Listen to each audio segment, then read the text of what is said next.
as we'll be discussing here, I think our emphasis is now on the private sector, and I know the NTV is part of that private sector. First of all, I want to thank you for organizing this dialogue where we're going to exchange ideas and see how best we can develop our economy focusing on inclusive growth. So without talking much, I just want to thank you for coming and also thank you for participating in this dialogue. Thank you very much.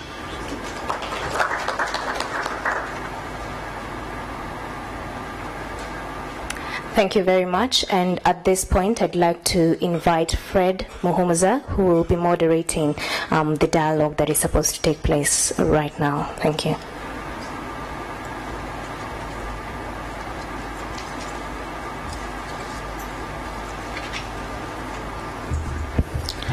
Good evening, everybody. Let me straight on go into inviting the panel. Fred Muhumuza is my name, as you have rightfully heard, so I'm not here as a masquerader. I'm the one they invited to be here. And I'm going to be moderating. My moderation involves saying a few things about the economics, not the economy. So whatever these people are going to be saying, I'll be moderating by adding in the economics. And that's all. If they add the economics, then my job will be easier. I will not even bother. And if they don't bring in the economics, I will tease them to bring it out. Because this was a day of the budget, and the budget is about the economy, and the economy is about the economics, and the economics is about the budget. You're welcome, everybody who is viewing out there and the people who are in this room. I will straight away go on to invite the panel. We're going to have two panels later, so we'll have a break in between somewhere.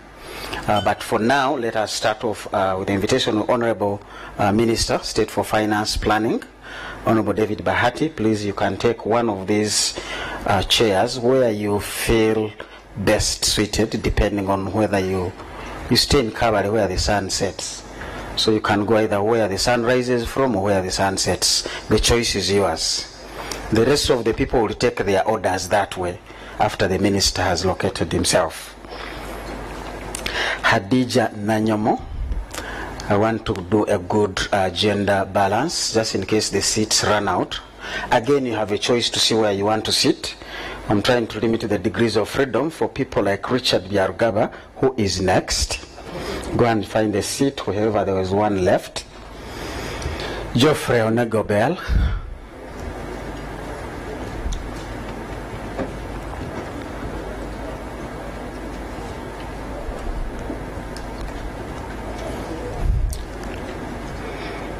I'm going to move up Honorable Irene Moloney.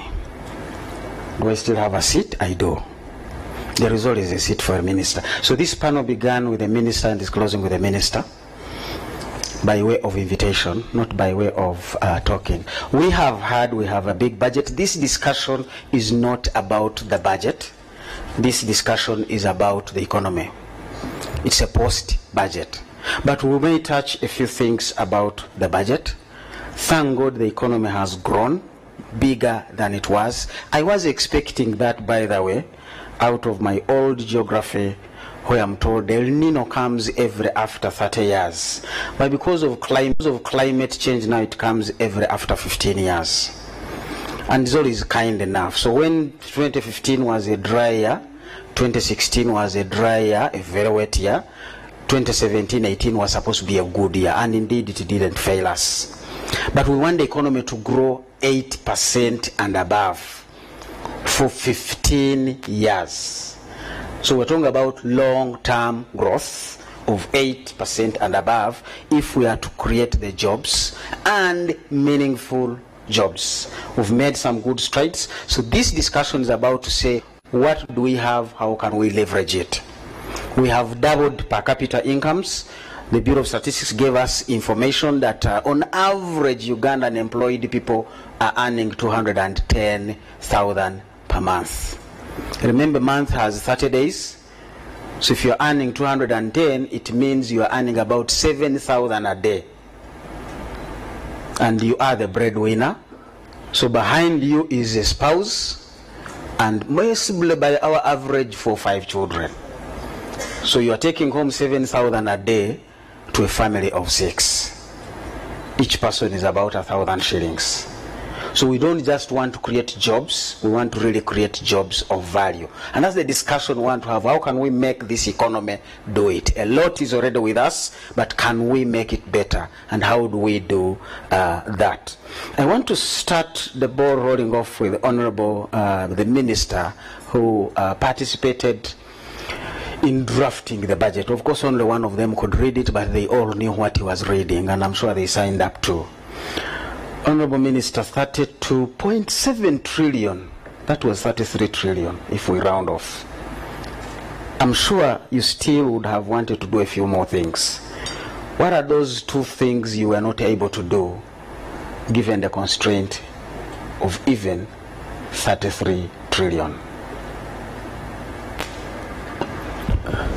Thank you very much. Yes, of course, the budget is limited in terms of resource, but the priorities are quite a number. According to our National Development Plan, we have a number of priorities, but because of the limited resources, we can't finance all of them at a go in the same financial year. If I had more resources, we would certainly invest more in the tourism sector because it earns us money. We would have invested more in agriculture, especially in value addition, and a number of quite other priorities as outlined by the National Development Plan. Thank you very much. Tourism, I know people are saying very little money was put in there. One of the things that used to bother me as advisor to the ministers and the other technical teams was when we used to talk about, I worked in the Ministry of Finance for about 8 years, advising the impossible, because as I say, the budget is, even with 33 trillion, you still have restrictions. And we ended up with a terminology that was called unfunded priorities. And I said, guys, if we can't fund them, they are no longer priorities. If they were priorities, we would have funded them. So can we change the language? Whatever is not funded, drop it. It wasn't a priority. But of course, those are the challenges. That their priority is still in your head, but your pocket is limited. How do we grow this? We've been talking about tax revenues, and there has been a discussion. We are taxing almost everything. And I noticed who is going to pay the airtime tax and the mobile money tax. They are in this room. Forget about the people who receive the airtime, the mobile money. We even pay for the withdrawal charges. We are also going to pay for the taxes. So we are still going to be the same people to pay that tax. But even then, there are still restrictions, as the minister has mentioned. I must now get to the tax people. Hadija. The minister was scratching, possibly he needed 40 trillion. Taxes haven't been sufficient. They have covered almost 50, we expect them to cover 50% of the budget or thereabout. What is the tax story? The people paying the taxes are saying they are already hard up. Who actually pays the tax? Give us some numbers on some selection of your choice so that we can get a feel of what is this tax story. Possibly from a production plant in Masaka or some production plant that is in China, so the goods are coming in through from Egypt, from wherever. What is the tax story like? From a practitioner's point of view, a professional. Thank you, and good evening, viewers. I want to first say that tax is not, it's a plural. The same person can pay more than one tax, and we have different types of taxes. We have the income taxes, which have withholding tax, pay as you earn, and business taxes, which companies pay, and entrepreneurs. Then we have the VAT, value added tax. We have excise duty. And then we have the customs taxes, which at times combine all those that I mentioned earlier, because at customs you pay a couple of other taxes. So it's a combination of so many taxes. And as an individual, if you're dealing with maybe trade or you have a business, you don't pay just one tax. Mm-hmm. You pay all those taxes. So if you're already in the tax bracket and you're paying all those 5, so what you're looking at is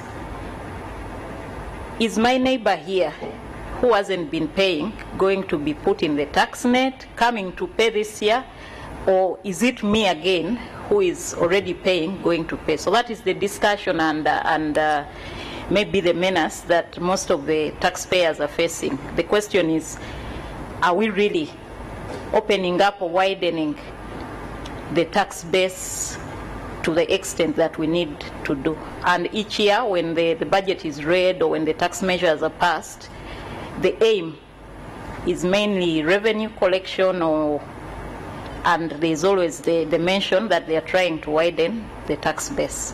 And that is what we want to see. Have we widened it to where we want it to be?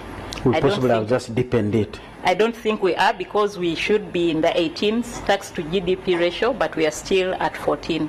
So we haven't achieved. Are we moving? Yes, we are. At what pace are we moving? I think that we can answer. Are we moving at the pace we want to move, which means that then we have challenges. And what are these challenges?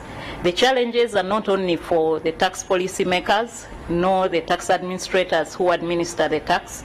They are challenges for all of us as citizens, and probably that is the reason we are all here trying to scratch our heads and to see how we can improve this dilemma we are in. Thank you. We do agree we need to pay our taxes because we need to support government for purposes of doing the public function. And this discussion wants to say, how do we make it easier for people to pay their taxes? Because some of them really don't want to pay taxes because they don't have the money. I've already said, if I was to sit in a business manager's kind of chair, and I have just earned 50 million that month, and I'm looking at the things I have to pay, I have salaries to pay. Those ones I must pay. And sometimes there is an NSSF component. I will say, well, the Argaba will only come the other month. So NSSF, I forget it. Not that I have decided to, but I'm really trying to meet the obligations. Then I have a loan to pay in the bank, and if I don't, the bank is going to come for the entire business and auction. So that one I pay. So who is left? Electricity. If I don't pay, they are going to switch me off. That one I pay. And my 50 is over before Doris Akol is far down on the list. And I just hope there will be another rainy day when I will pay both this month and that month. And that rainy day doesn't seem to come. So there are challenges people are facing down there. And at the end of the day, it's about the growth we are talking about. If the economy can't grow faster, businesses find it very difficult to tag along. How fast should we grow to make it easier even for people to pay the taxes? Because even a low tax can be a big tax. But there have been cases of exemptions. And I was reading the World Bank Economic Update. They said 4 to 5% of GDP per annum is lost out by way of exemptions. I haven't known how exemptions work. Usually the argument is they will create jobs. They will give us more jobs. And I've been scratching, I do research, I'm yet to find a company that has created those many jobs to be worth the exemption it received. And this is about 4 trillion almost that we forfeit every year. That would take us the 18% bracket. It's a political decision, so I want to ask it to a non-political person. Geoffrey, what is the story about what would you do with the exemption, supposing I didn't ask you? Exemptions must be there. It's just one of the variables in an economy. Exemptions must be there, but they must be sector-wide, not selective. So they're actually a pack of incentives, but I know our tax policy has a lot of generous incentives inbuilt. And many times it is about information.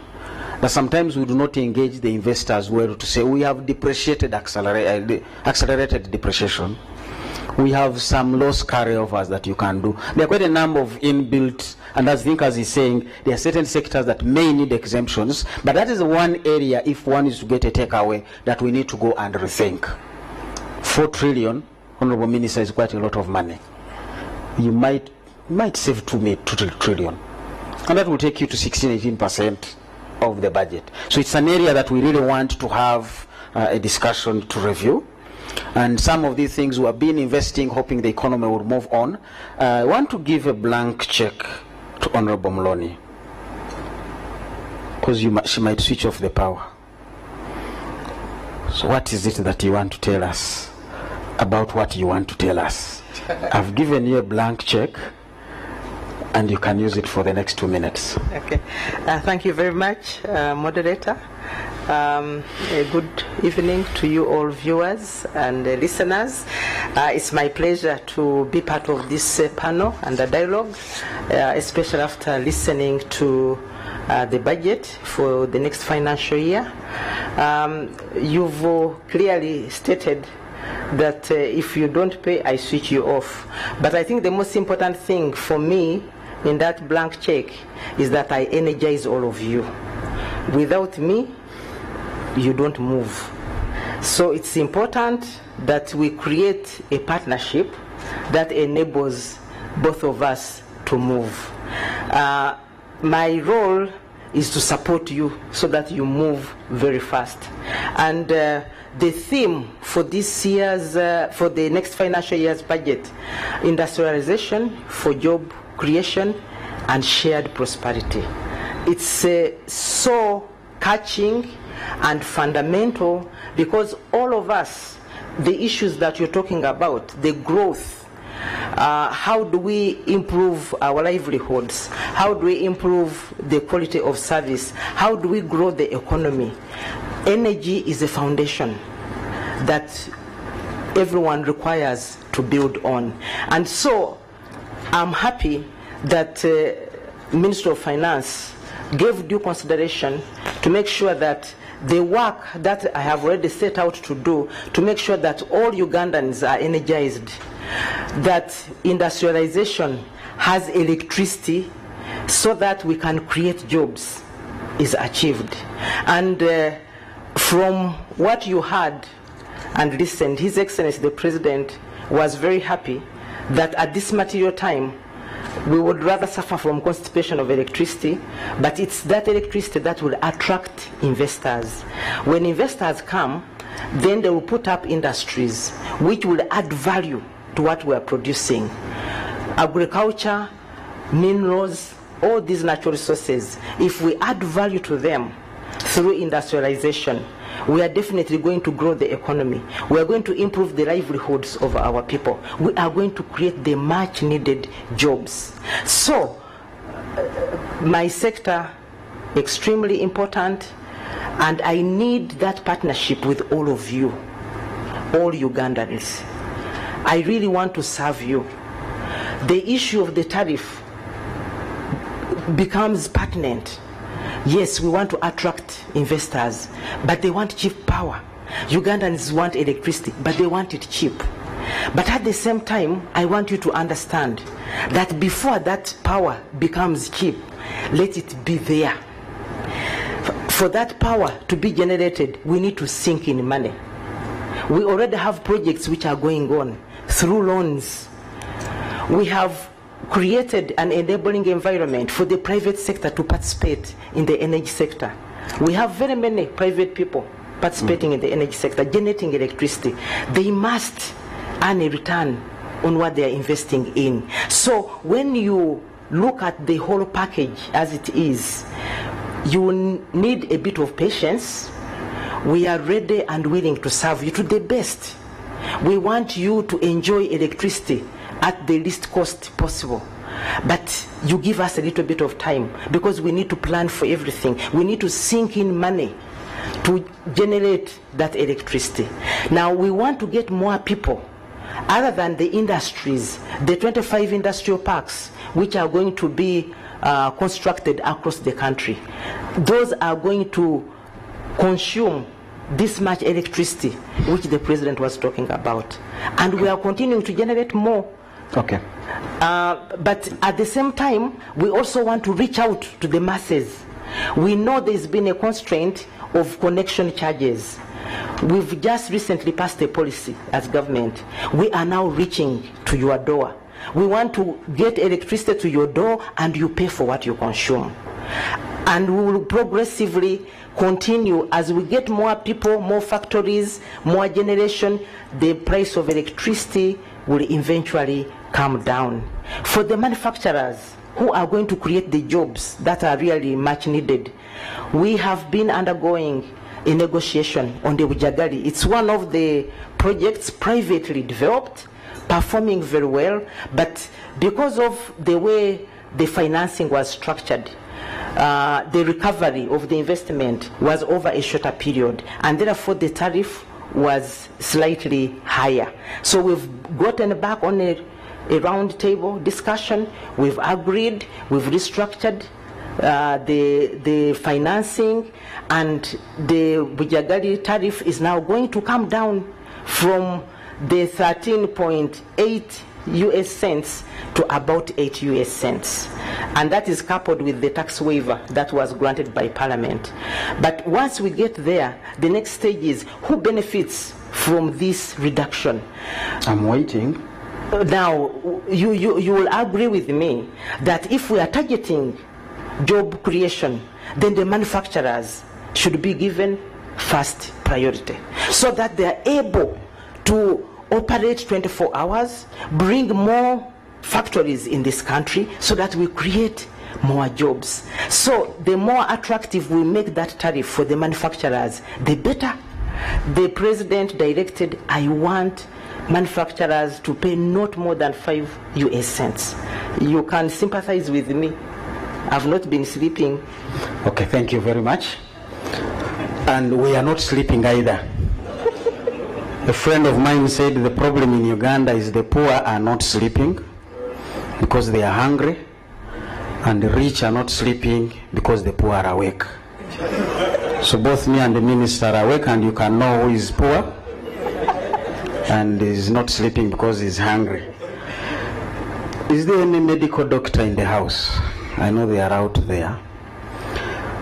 When I was growing up, the only chance you had to touch a python is when it has eaten a dog, because it gets constipated.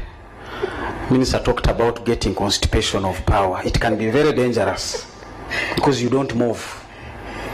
We already have excess power, and the budget is saying by the end of 2019 we'll have another 830 megawatts coming on board, which is true. We might become pythons, and even children will play with us. The problem came from financing, long term, short term, which is actually a very big economic problem. That part of our problem as an economy, we have used short-term money and put it into long-term investments. The coconuts are not yet mature, and we are hungry, and we have no money to eat. Minister, that is where our problem comes. You want us to be patient, but we are hungry already, and the coconuts are yet even to grow to half their life. Now, the person who deals with these complexities of matching long-term and short-term finances, and everybody thinks he has money for us for the short term and the long term as well, and some of us want to change our age so that we qualify and withdraw our money, is Richard. Richard, what is the financing landscape like in this country? Shall we survive with all these things? I saw the ambition that the budget wants to put up. Roads, schools, hospitals. What else did I see? Well, you read the budget. This discussion is about the economy, not the budget. Richard, what do you see when you sit on the 14th floor of the workers' house? Thank you so much. Well, first of all, I was slightly disappointed by the budget because there was only 5 paragraphs relating to private sector investment. So let me just quickly recap what the minister read. The first one was capitalization of UDB, and also supporting them to borrow funds from the IDF institutions. The second one was to provide credit through the Microfinance Support Center. And the third one was providing the capital markets master plan to guide mobilization of long-term financing. And then there was a couple of other 2 paragraphs basically dealing with the regulation of both the anti-money laundering and also the microfinance regulatory authority, basically improving that. And basically that was it. But as you correctly say, the biggest challenge with this economy is that there isn't long-term financing. So I've been working out some numbers. There's about 30 trillion shillings available in the economy for borrowing, and almost 2/3 of that falls in the category of the short term, largely coming out of commercial banks. So 20 trillion, comes out of commercial banks, and the 10 or so trillion comes out of both NSSF or pension funds, long-term financing, and there's a very, very small proportion on the medium-term side coming out of the Uganda Development Bank, which obviously the government has been trying to capitalize for a long time.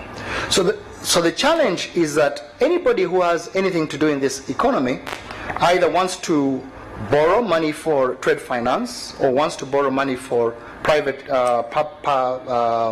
personal loans or wants to borrow money for a working capital. They need to go to the commercial bank, and that's fine because they're matching short-term liabilities with long-term assets. That's pretty fine. But the challenge comes when people want to go into the capital goods market in order to borrow. They can't go to the Uganda Development Bank because there isn't sufficient liquidity in there.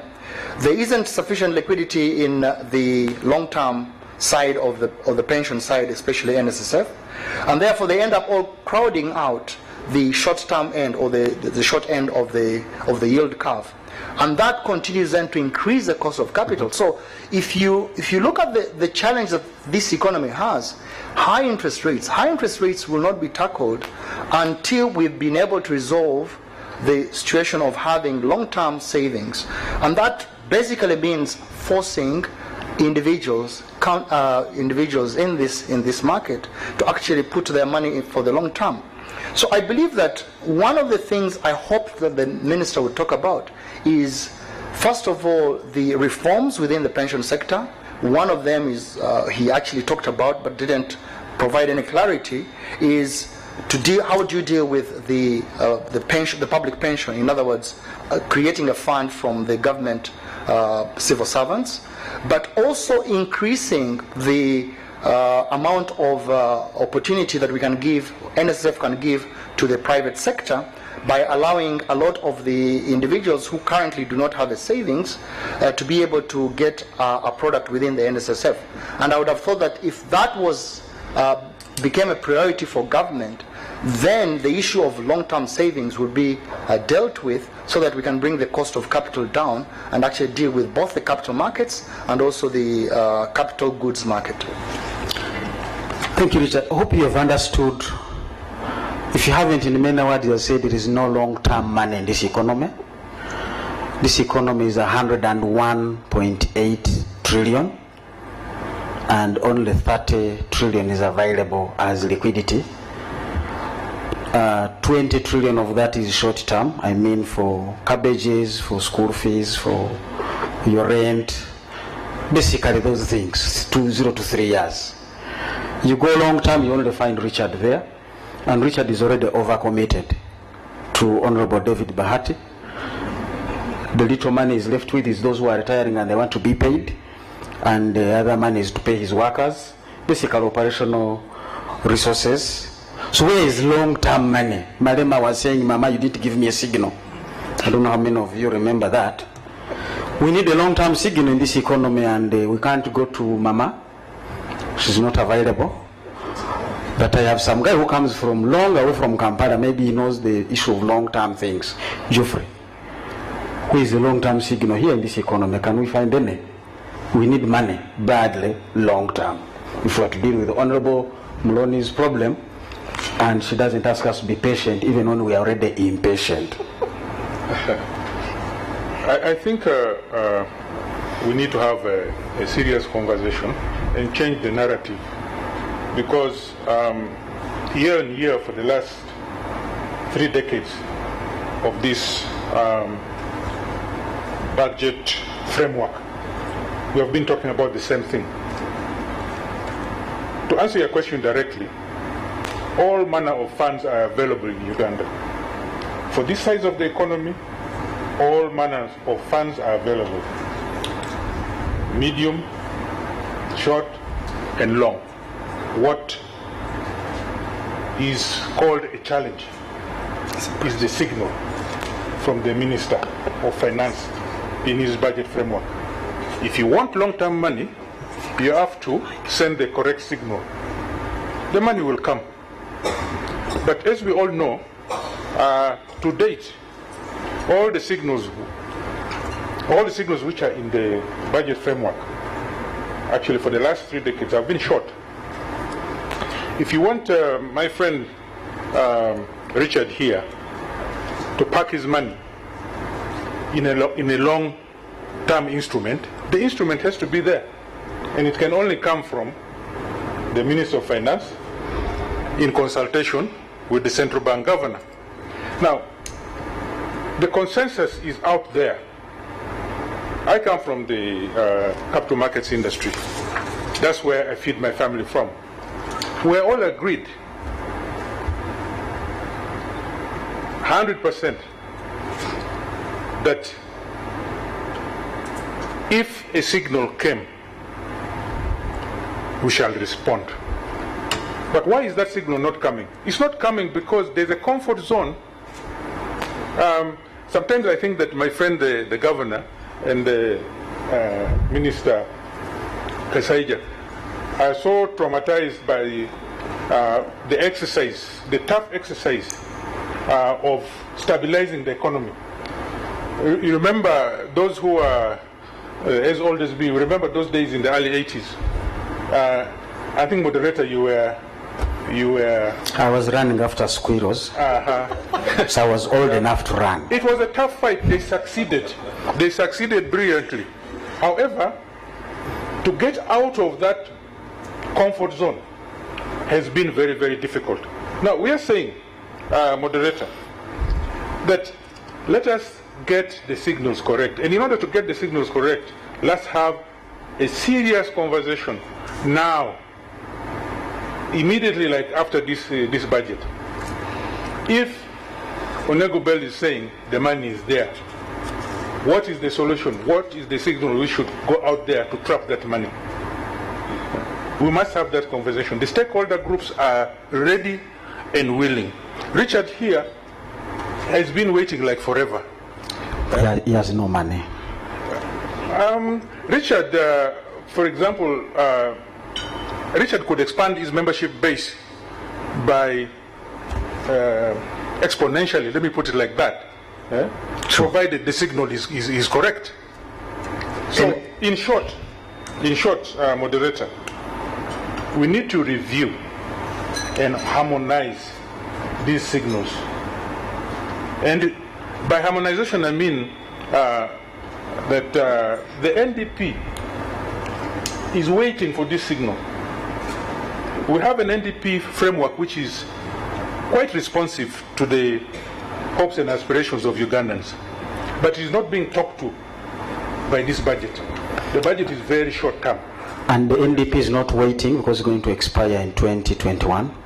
So it is moving on. Richard, you wanted to interject? Yeah, I just wanted to give you a few numbers. Today, the numbers actually came out yesterday. If you looked at the paper, maybe yesterday, it said that the numbers of working Ugandans had increased from 15 million to 19 million.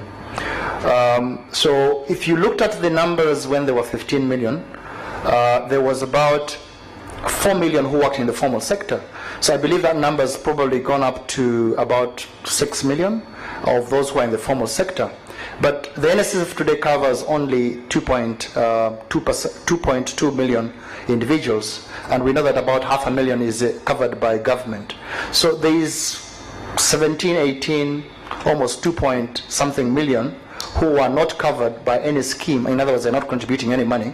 And then there is another 14 or 13 million who are in the informal sector. And we're saying that if we were able to cover those in the informal sector and those who are currently working for enterprises that have less than 5 individuals, so the amount of fundraising that we've been able to do for the economy of 10 trillion shillings, we can easily double that, and that would basically compensate for the short-term financing which is currently raised through the commercial banks. double basically the 20 trillion that the commercial banks have been able to cover, and therefore would be able to use that liquidity to basically fund both the medium term, the long term financing that actually government credits for. Okay, I promise my panels that I'm going to scratch them on the wrong sides. I want to urge there is no money in Uganda for the long term because we are a poor country. Honorable Muloni here has just told us if she wanted to do another dam for the long term, she possibly would be looking for how many millions of dollars? It depends on the size. We want to talk about the big one. Ayago North is waiting. Ayago is 840 megawatts. If you take a conservative estimation of $2 million per megawatt, you'll be looking at maybe $2 billion. $2 billion. Is that in Uganda? Our economy is $26 billion. 27. They didn't divide by the current exchange rate. You know that determines it. When they were making the budget, the exchange rate was 2,700. We are headed for, we have already hit 3,000. So when you do that, you come to 26.7. So I keep adjusting. You see the problems we have. Trump is affecting us. And yesterday he raised his interest rates. So the exchange rate might go up because some of the dollars would want to relocate to where they were born. They were not born in Uganda. 25 basis points. So exactly. So those are the challenges we are really having and grappling with here. I have always said, and I want to insist, the capitalization of Uganda Development Bank should be changed. The word shouldn't be capitalization by the shareholder, because the shareholder has no money. Let's sell shares. Let's sell shares. Africa Development Bank is not owned by Africans. We own it, but it's not just capitalized by us alone. So we need to get to that level, sell 80% of the shares, Honorable Bahati, and let whoever has money in this globe bring in money to Uganda. I think we need to be tapping into global markets and bring in money. We want to see people listed on the stock exchange. This is what China is doing, by the way. The biggest companies in China have listed on the New York Stock Exchange. They want to get into more money into China. And I think we need to join that conversation to get the long-term signal that Malema was looking for. I want to attract one question or two from the audience. Is there anybody who wants to give a comment before I monopolize the things again? You are comfortably seated. Oh, I see two hands there. No, I will not take too many in a row. He's raised his hand first, so he definitely goes. But can I find a lady as the number 2? Is there a microphone supposed to move around, or he's audible enough? He's right over there. I am audible enough. No, there is a microphone. You don't have to stretch yourself. Thank you very much. Your name and comment or question. Sir. My name is Moses Dombo, and I work for PATH as the Chief of Party of the Advocacy for Better Health Project. That sounds American language. Dombo was my guild president at Makerere. I don't remember those things. He's my little brother. Go ahead, sir. Mine is a comment, but pretty much a comment, actually one or two. I think one of the concerns, and I'm focusing on the budget and my humble understanding of the economy, and I'm not an economist. There is the question of fairness and equitable distribution of the cake. We are creating class and classes in this country. We are creating regions and sub-regions in this country. How does the Minister of Finance, and I'm addressing myself to Honorable Bahati, assure the Ugandans that this economic drive can be equitably distributed across the country? My second one, and then I'll sit down. One of my biggest concerns is Uganda seems to make very good plans, and we talk very big and we talk very well. But when it comes to implementation, so our implementation strategy as a country, to make sure that the people who really should be coming into the economy to become actively involved and meaningfully involved are drawn in, I think still remains a far-fetched imagination. And I'm particularly concerned about the absence of effective partnerships. I don't know whether government money can only be used by government ministries. And I don't know why we cannot think of meaningfully utilizing CSOs, NGOs, CBOs, faith-based organizations, traditional structures, these kabakanjagalas, you know. Why can't we think in terms of using these avenues to make sure that the people who really need to be touched by this wonderful economy get touched? Because I want to promise you, the people who really need to be touched still remain untouched by these wonderful numbers that we have had mentioned. Thank you. Thank you very much. Touching, and I think that was the theme of our budget, shared growth and prosperity. At one point, I had a problem of the money we budget for in the Ministry of Finance, the implementation fails. You get down there, people are now saying actually the NADS cows are using family control because they are not giving birth for quite a lot of time, and we don't always giving them the pills. That's why I really wanted the medical doctor to tell me whether some of the pills cows are buying them at night and we're not aware. But these are the issues. You put the money out there and it's not touching quite a number of people. This discussion is about the people coming in. Honorable Muloni, you'll be surprised, and really we need to think again. If the average Ugandan who is employed, and they're just those few numbers, is earning 200,000, and as I said, that is 7,000 a day, your power may still not be used. The demand for power is a question we also need to bring on the table. And for the employed people, their only source of income is salary. So government really needs to take seriously the issue of revisions of people's salaries. We need to find some solutions to that, and these are the discussions Honorable Nego Bell has talked about. We may not have found a solution in this budget, but that discussion should not be closed, because that is part of the economy. That is one way of bringing people in. I always say when factories are manufacturing, and we are going to see why people prefer to trade than to run a manufacturing plant, because it has fixed overheads.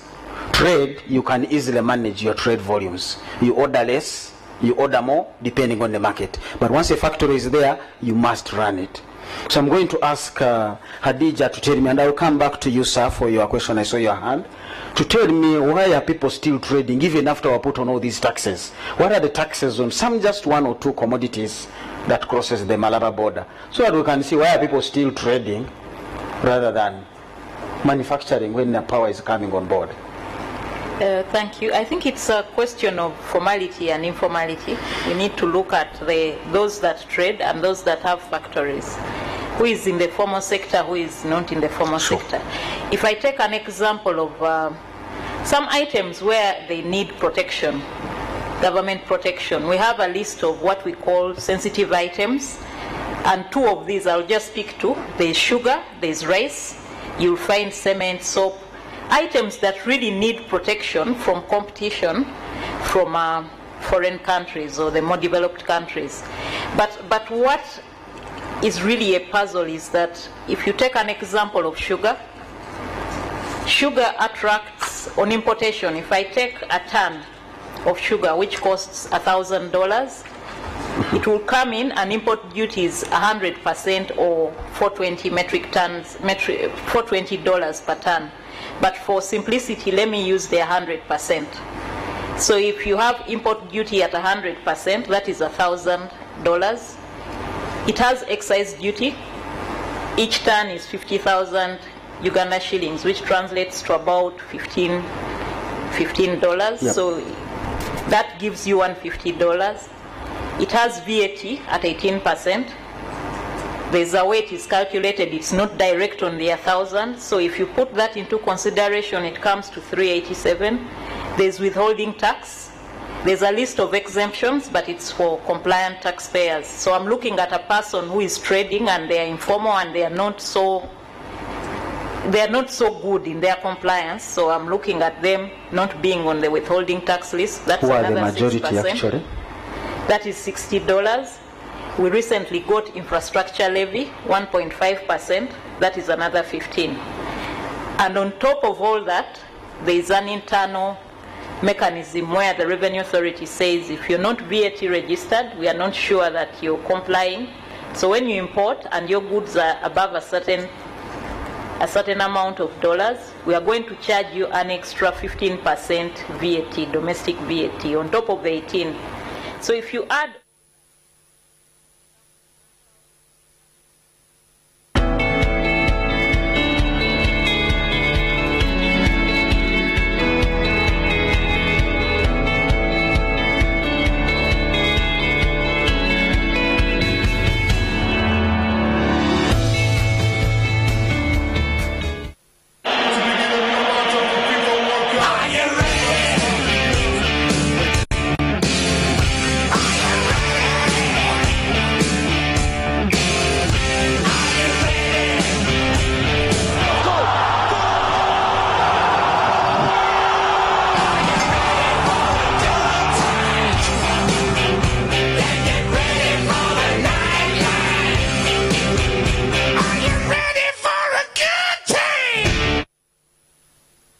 as the chairperson of this area, I'm so concerned